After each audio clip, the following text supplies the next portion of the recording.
Bismillahirrahmanirrahim. Saudara-saudara dan hadirin yang berbahagia, Assalamualaikum warahmatullahi wabarakatuh. Pertama-tama saya sampaikan ucapan selamat datang di Tapos ini. Barangkali di antara saudara memang sedikit sekali yang pernah datang di Tapos kecuali yang menjabat kepala resort itu Kapolres di Bogor, karena kalau selamanya kalau saya datang kemari tentu juga bersama-sama dengan saya di sini. Dan ya mudah-mudahan dalam waktu yang singkat ini daripada kunjungan saudara-saudara telah melaksanakan penataran sebagaimana tadi diuraikan oleh Panglima Angkatan Bersenjata, betul-betul akan dapat menyaksikan dari dekat mengenai keadaan di Tapos ini. Memang juga tadi telah diuraikan oleh Pak diminta waktu pada saya agar supaya para perwira dari semua angkatan termasuk daripada kepolisian negara bisa secara langsung menghadiri atau berkunjung ke Tapos ini untuk menyaksikan dari dekat, karena memang banyak hal-hal yang telah didengar tapi belum diketahui secara langsung. Saya terima semuanya itu, tapi memang harus diatur sedemikian rupa sehingga tidak terlalu rapat daripada kunjungannya. Memang ada pengaruhnya terhadap ternak yang kita piara di Tapos ini. Di antaranya bisa menimbulkan stres juga. Jadi yang bisa stres itu tidak hanya kepolisian saja, karena mengurusi perkara yang sulit itu, tapi ternyata sapi juga bisa stres. Dan kalau sudah stres mengakibat produksi susunya menjadi menurun. Lantas harus kita kembalikan lagi agar supaya ketenangan. Terpaksa harus diputar kentik supaya mereka agak tenang kembali.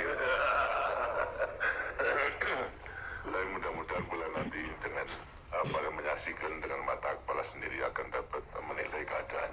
Karena saya yakin bahasanya saudara-saudara memang telah banyak mendengar dan mungkin memang sengaja diberitakan mengenai keadaan Tapos ini yang sebenarnya tidak sesuai dengan keadaannya, ya karena mereka menilai ini adalah range yang dikelola oleh presiden dan aslinya juga ada istananya, kemudian lantas ada golf course-nya, ada kolam renangnya, ada helipadnya dan sebagainya itu. Dan rupa-rupanya juga banyak yang termakan, seolah percaya bahwa itu ada itu. Sampai menyaksikan sendiri itu tanpa pada waktu saya tidak di sini dengan dirinya itu menyaksikan sendiri untuk menanyakan dan melihat di mana itu istananya daripada presiden di Tapos itu. Dikatakan ya tempatnya hanya sebelah ini saja itu yang ada, kemudian lantas helipadnya ya memang dia ada. Mungkin tempat penjempuran pada kopi itu dinilai dikira itu ada helipad. Karena presiden kalau datang kemari daripada capek-capek dengan dia menggunakan helikopter, kemudian mendarat sini, kemudian lantas sekarang baru kembali. Dan juga mungkin adanya lapangan rumput yang luas dari jauh seperti golf course, seperti runway itu, seperti fairway. Itu pula daripada air bak untuk menampung air guna minum daripada kewan, ada sapi juga disangkanya itu kolam renang dan sebagainya. Itu keadaannya sebenarnya, sehingga mereka lantas setelah melihat dengan sendiri baru lantas percaya karena memang ada yang termakan. Tapi saya percaya bahwa saya semua penjabat, apalagi juga perwira yang berjiwa berjuang seperti halnya juga sudah terlewasi daripada jiwa dan semangat berjuang daripada pendahulu kita atau daripada pejuang-pejuang revolusi itu, tentunya juga tidak akan mudah begitu saja untuk percaya, untuk bisa mengadakan mempergunakan penalarannya untuk menilai apakah itu benar atau tidak. Saya percaya juga bahwasanya apa yang walaupun saudara-saudara mungkin sebagian besar sudah tidak turut lagi dalam revolusi karena pada waktu itu belum mungkin masih kecil dan sebagainya. Tapi saya kira jiwa dan semangat pejuang yang diwariskan oleh pejuang-pejuang kita itu akan tetap dimiliki oleh saudara-saudara semua. Karena semuanya baik jiwa dan semangat pejuang telah dipatrikan di dalam pada Sabta Marga itu sendiri. Sedangkan kita memang pengabdian kita pada negara dan bangsa didasarkan pada Sabta Marga. Di sampingnya tulisan negara juga mempunyai pegangan Tribrata sama catur prasetyanya. Maka Sabta Marga ini pula menjadi pegangan daripada kita. Dari Sabta Marga itu jelas kita berikan pedoman sebagai pejuang dan juga sebagai prajurit gitu.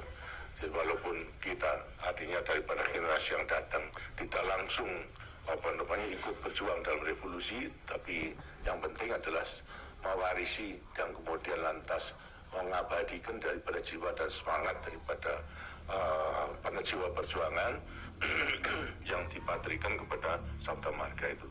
Marga 1, 2, 3 memberikan pegangan pada kita sebagai pejuang.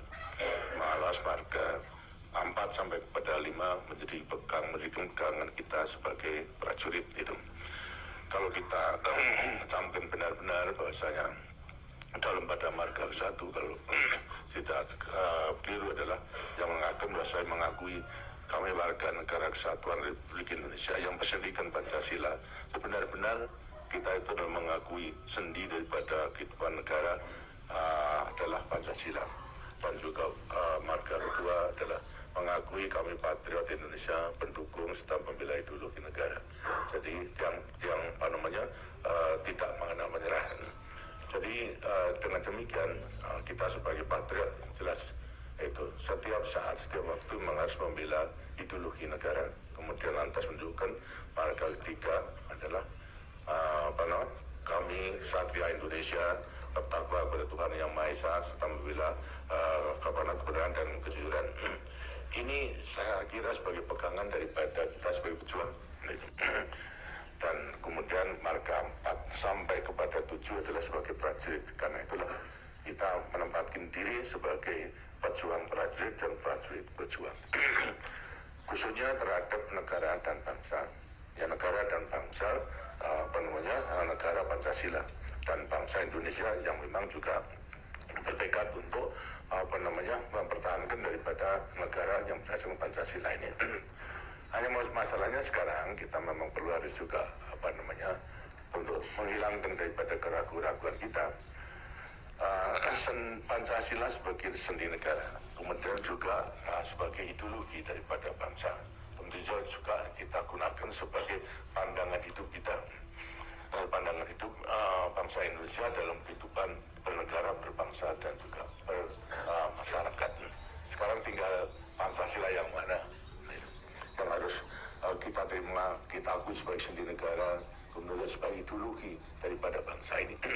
Karena masalahnya juga memang banyak penafsiran-penafsiran, tapi yang jelas tentunya juga Pancasila yang tercantum di dalam Undang-Undang Dasar 45 yang lahir satu hari sesudah proklamasi itu sendiri itu. Karena ada dan Pancasila yang kemudian disahkan sebagai dasar negara itu melewati perkembangan proses yang panjang daripada para pendiri Republik ini yang masing-masing yang mungkin juga duduk di dalam panitia persiapan kemerdekaan itu